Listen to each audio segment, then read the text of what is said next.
Hello, my name is Dr. Jonny Furze and I'm going to be talking through a mini lecture on Mercaptans, a chemical family we've all had the displeasure of smelling. So what are Mercaptans? Mercaptans, or more commonly known as thiols, are a group of chemicals that have the general formula RSH, where the R here represents an alkyl group. They're infamously known world round for having a particularly unpleasant smell.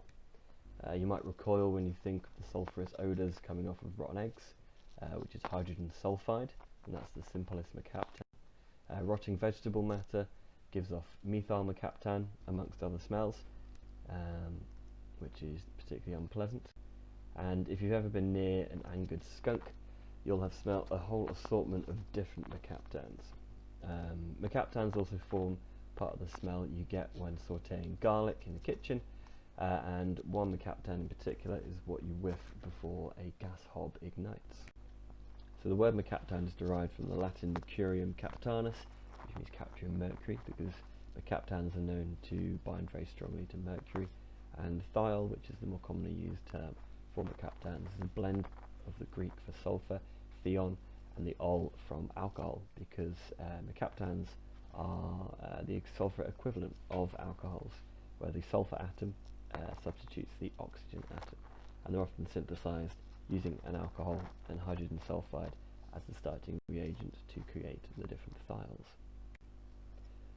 So I mentioned there's a mercaptan in your natural gas supply, so tert-butyl mercaptan, which is that chemical there, or 2-methyl-2-propane thiol, is added to the flammable natural gas that if you have a gas hob you will use to cook your food with, and if you've got gas central heating you'll be burning natural gas in order to heat your homes. Now methane in the UK forms 95% of the natural gas that comes through your gas supply, the other 5% being a mixture of ethane, propane, nitrogen, and a whole assortment of other gases are present in much smaller concentrations. Now something that might be quite surprising to you is that methane is actually odourless, which means you can't detect methane using your sense of smell. Therefore, if there is a methane leak occurring in your house, it would go undetected until a spark near that leak may ignite the methane, causing quite a major house-destroying explosion. So this is why the mercaptan is present as an odorant. It's incorporated into the natural gas to aid in the leak detection, because you can smell mercaptan. Tert-butyl mercaptan is known to be highly toxic to humans if inhaled or ingested, causing vomiting, nerve damage, can lead to comas and eventually death if exposed to a high enough concentration, that high concentration being 500 parts per million for over an hour. Thankfully the human nose is quite sensitive to mercaptans and can detect it at concentrations as low as 2 parts per billion, but it is present at 10 parts per million in the natural gas, just to be sure that you can smell it over all of the other odours in the kitchen, and at 10 parts per million it is perfectly safe. Tert-butyl mercaptan is fully combustible, producing the greenhouse gases carbon dioxide, water and sulfur dioxide. So why do we detect mercaptans so easily? So the human nose is incredibly sensitive to certain chemicals, specifically those chemicals that relate to putrefaction. Putrefaction is the rotting or decaying of organic matter, for example proteins as organic matter. So some of these chemicals can be hydrogen sulfide, other short chain mercaptans, and ammonia. So when food becomes rotten, it has been infected by bacteria or fungus, then they are present in rapidly growing colonies that break down these food proteins and these other long chain mercaptans that are in the food for their own nutritional benefit, and they excrete sulfurous compounds as a waste product. Refrigerating your food slows down the growth of these colonies. So salmonella is an example of a bacteria that can infect your food, and as you can see on this graph here, which is the growth of salmonella against the temperature. At a temperature of about 30 degrees you have the maximum growth of this bacteria, and if you cool that bacteria down, or cool the environment that bacteria is in down to about 4 degrees, which should be the temperature of your fridge, you can see that that drastically reduces the growth of this bacteria. Now if you ingest salmonella and other bacteria and fungi that can infect your food, it can cause you to become quite ill. You can get food poisoning, and certain bacteria that you ingest, you can actually die from ingesting these food. Therefore, the detection of the airborne chemicals that are released by the bacteria as a metabolite secretion, if they can be detected by humans, they would, or the early humans, they would prevent an entire tribe from becoming ill or dying. Therefore, those with the heightened sense of smell are a lot more likely to survive and then reproduce and proliferate, and that is the basis of Darwinian evolution. So humans have evolved to be cautious around food, with our highly developed sense of smell, or our olfactory system, protecting us from potential microbial threats living on and often within our food, and we detect them by their gaseous excretions. Humans also generate sulfurous compounds during digestion, meaning that we also have malodorous sulfurous flatulence. So mercaptans in fruit and veg. Eukaryotic organisms are ones that contain a membrane-bound nucleus, and all eukaryotic organisms require oxygen in order to respire, and you need to respire in order to stay alive. Prokaryotic organisms perform anaerobic respiration, whereas eukaryotic organisms perform aerobic respiration, which requires oxygen. Now, a common misconception is that respiration and breathing are synonymous. They are not the same. Breathing is the intake and expulsion of air from the lungs, and that is not the same as respiration, which is the release of stored energy from within a cell through the utilization of oxygen to create energy, often with carbon dioxide and water as waste products. This energy is generated through the generation of adenosine triphosphate, or ATP.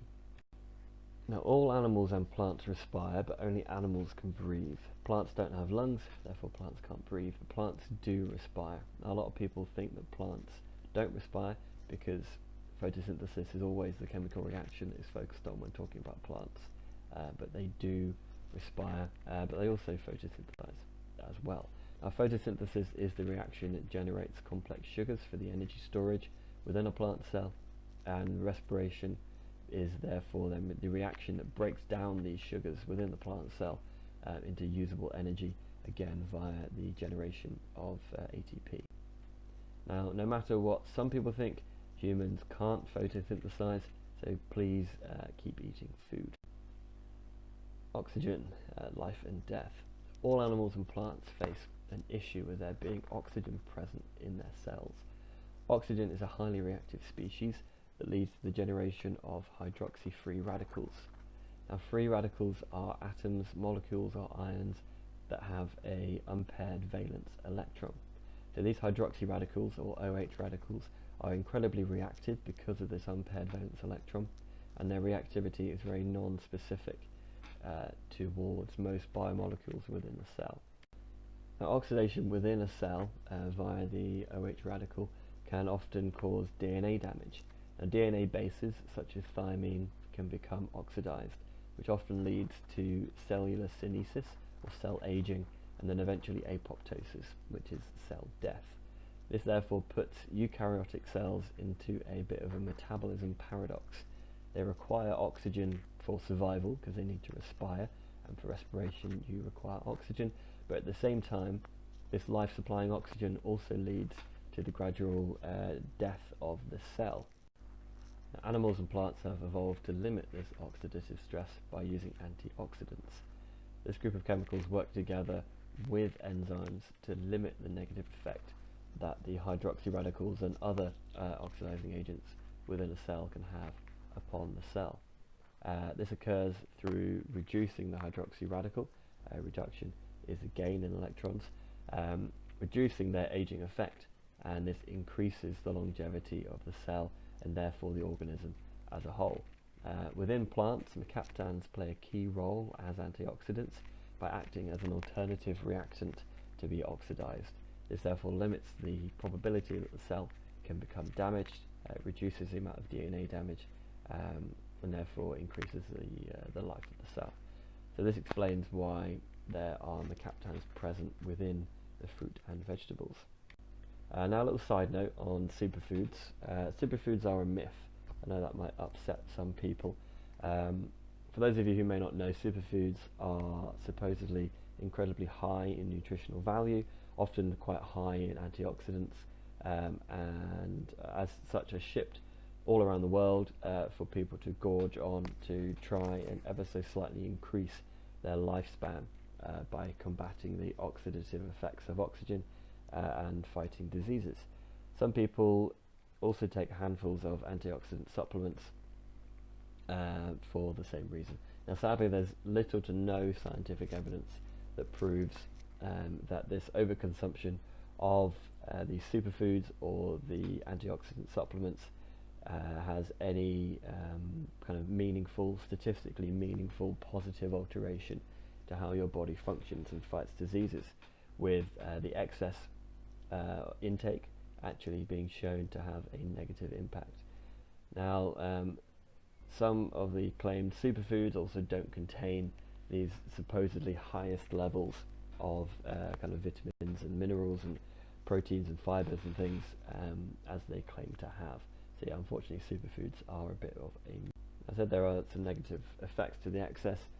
Oxidizing agents such as the hydroxy radicals are required in small amounts within the body, and removing all of them by having this increase of antioxidants within your system would actually be quite damaging.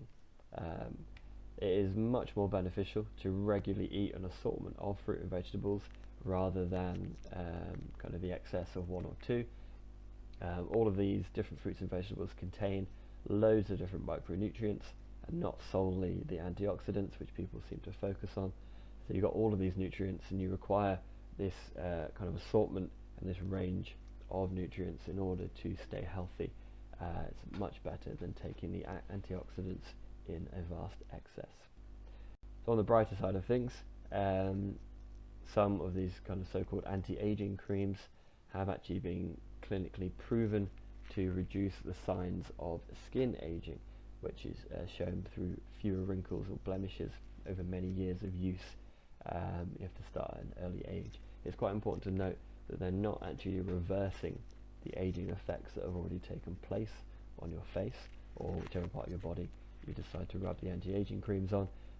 They simply slightly slow down the aging process in some of your kind of outermost dermal layers. Now the role or the mechanism of the antioxidants that are chucked into these creams is still relatively unknown and not particularly kind of measurable. You can't really get a numerical value out of it. So smear away if you feel it's worth it, or just kind of learn to love those wrinkles, your wisdom wrinkles. So far we know that there are mercaptans in your fruit and vegetable. We know that they're there as antioxidants to try and reduce the oxidative stress that the hydroxy radicals and other oxidizing agents cause on the cell. We know that mercaptans have quite a powerful odor. Therefore, why can't we smell the mercaptans that are in the fruit and vegetables? And that's all to do with a property called volatility that relates to the intermolecular forces present when many molecules are interacting together. A volatility is a material property that describes how easily a substance vaporizes, so how easily it turns from a solid or a liquid into a gas below the boiling point of the substance. Now, whilst volatility itself can't have a numerical value assigned to it, it is often described using vapor pressures and boiling points. So the vapor pressure of a substance is the pressure exerted by a vapor in thermodynamic equilibrium with its condensed phase, so that's solid or a liquid, at a given temperature in a closed system. And the boiling point of a substance is the temperature at which the vapor pressure is equal to the surrounding pressure, and the substance changes state into a gas. So a substance with a high vapor pressure, so a high pressure at a lower temperature, means that it has a high volatility and therefore it is much easier to vaporize. So how does volatility relate to the intermolecular bonding? So in general, solids are less volatile than liquids, with the exception being some substances that can sublime. They can change state from the solid phase straight to the gaseous phase. Another general rule is that the larger the molecule, i.e. the more atoms that it has, the lower the volatility of that substance, meaning it is not going to vaporize very easily at low temperatures. These generalizations relate to the differences in intermolecular bonding. So at a particular temperature, let's say 20 degrees or room temperature, some materials such as most metals are solid, and some materials such as water are liquids. This demonstrates the difference in strength of intermolecular bonding. So with most metals, you have a high intermolecular bonding energy between the metal atoms, which we call metallic bonding, and that's higher than the bonding energy between the water molecules, which is often dominated by hydrogen bonding. The straight-chained hydrocarbon series, which you can see here in this table, forms an excellent example of how increasing the number of atoms decreases the volatility. So each step up in the hydrocarbon ladder increases the number of atoms by 3. You have 1 carbon and 2 hydrogen atoms every time you increase. You go from methane to ethane to propane to butane. You increase it by 3 atoms each time. And as such, this increases the weak intermolecular dipole-dipole forces between the molecules, which are known as the van der Waals forces. So the more atoms you have, or the more atoms the molecule has, the stronger the attraction between the molecules. Therefore, the more energy is required to break all of the intermolecular bonds, and the less volatile that molecule is. Relating this back to mercaptans, the mercaptan series would follow a very similar pattern to the hydrocarbon series. So the lower the molecular weight captans, they are more volatile, they vaporize more easily.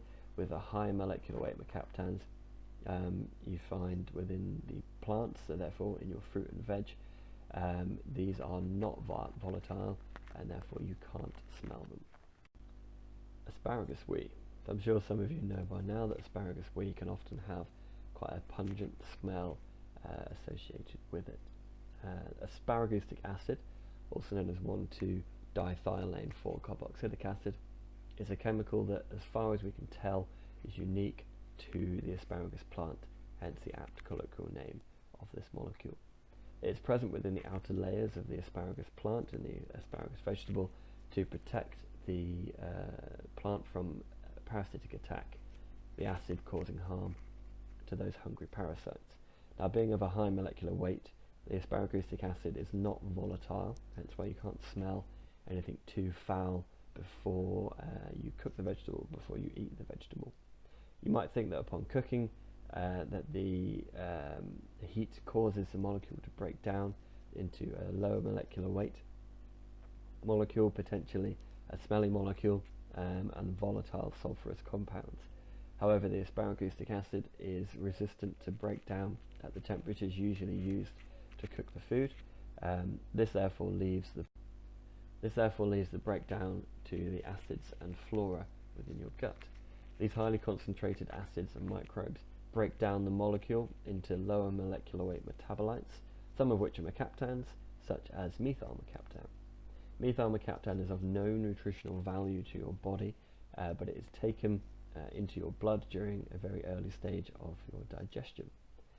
As the body doesn't require it, it is taken through to the kidneys and to the bladder and is passed out through your urinary tract. Now, believe it or not, there has been some research into asparagus wheat and the strange notion which I mentioned earlier that some people can detect this volatile mercaptan and some people can't. So the world's population can be divided up into 4 different groups using 2 characteristics. And these characteristics are whether you can smell asparagus pea and whether you can produce asparagus pea. That means if you can smell the methyl mercaptan in your urine after asparagus ingestion, which can happen as few as 30 minutes after ingestion, you're in the most unfortunate of these 4 subpopulations of society. Now, the reason why some people can form the methyl mercaptan as a metabolite from asparagus and some can't is still unknown. 2 potential physiological reasons for this could be that their bodies do not take up the mercaptan within their digestive tract and then excrete it in their fecal matter instead, the odour in that case being overpowered by the other unpleasant odours that you get from fecal matter, or that their bodies metabolize the asparagustic acid through a different mechanism, and that doesn't create a volatile mercaptan. What we can say is that these people don't have to experience the smell, although their urine will still have the tinge of green in it, as everyone's does after eating asparagus. A recent study looking at why some people can smell it and others can't found that 58% of men and 62% of women are anosmic towards asparagus pea, anosmic meaning that they cannot smell it. This study indicated that the lack of detection could be genomic in nature, linked to a number of genes that are related to the olfactory receptors in your nasal cavity. These are the receptors that are linked to smell. Now, almost 7,000 people on the 23andMe database, which is a commercial genetic information database. So almost 7,000 of these people were asked if they had smelly urine after ingesting asparagus, with those who didn't being classed as asparagus anosmic. Now, their genes were analysed and a select few scent-specific genes were identified as being the potential cause for this disparity. As the physiological difference is gene-based, it is theoretically possible to create a therapy to switch off or switch on certain scent-based genes related to the asparagus detection. Now, it was advised by the author of this study that replicatory studies should be conducted first, as these genes could also be linked to favourable smells such as wildflowers or frying bacon, and you wouldn't want to switch those certain smells off because they are quite nice. So as you saw on the previous slide, the data showed that more men were able to detect the smell compared to women. So why could that be the case? So firstly, it should be noted that the sample size was quite small. There's only 7,000 people being analysed, so it's a bit too small to come to any true conclusions, but we can still discuss some potential hypotheses. So the first explanation offered up by the study's author related to potential scent genomic differences between men and women. And the second potential explanation was linked to the difference between how men urinate compared to how most women urinate. So standing up to pee could be the cause for this disparity between the genders. So it's a luxury that many men take advantage of whilst they still can, whilst obviously most other people tend to sit down. So when you're standing up to wee, the whole bowl is open to the air. This causes the diffusion of the volatile chemicals in your urine, including the mercaptan, to be more rapid. So it diffuses through the air, it comes up into your nose, enters your olfactory system where it can be detected.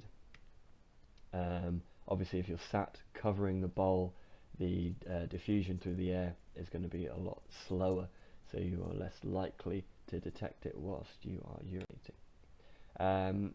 This is of course only a hypothesis. If an uptake in the use of shiwis in the home environment, rather than just being used or reserved for festivals and camping, then a new line of research could be open to test these hypotheses. So if you have the men and women both standing up to urinate, they may be more similar in percentage of people that can detect it or not. So a sweet note to end on. I've been quite harsh during this lecture on the family of Mercaptans, the chemical family of Mercaptans, with a negative barrage focusing on their characteristically unpleasant odour. However, not all Mercaptans have a repulsive smell, it is just most of them. One great example is the grapefruit Mercaptan, thus the chemical that gives grapefruit its potent and distinctive citrus aroma and flavour. Now this chemical, the grapefruit mercaptan, is widely used in both the perfumery and flavouring industries, even though its volatility is on the lower side given its molecular weight. However, both industries are seeking substitutes for this molecule, as the breakdown products of the grapefruit mercaptan are bad smelling mercaptans and malodorous mercaptans, and that easily taints and alters the desired aroma or the flavour of the product which they are in. And oddly enough, this mercaptan is only sweet smelling, only has a pleasant odour at lower concentrations. If you up the dosage, it reeks just like the rest of the chemical family. So, in summary, mercaptans on the whole have really bad odours because our brain associates them with potential danger. This is caused by millions of years of nasal evolution, with obviously those poorer smellers dying out earlier. Fruits and vegetables have many different antioxidants in them, some of which are mercaptans, and obviously eating a balanced diet is much more healthy than lots of only a few of these mythical superfoods.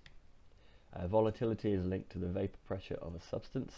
Those with a high vapor pressure vaporize a lot more readily at lower temperatures, and therefore they are more volatile. Asparagus has the unfortunate side effect of creating a smelly substance that enters your urine.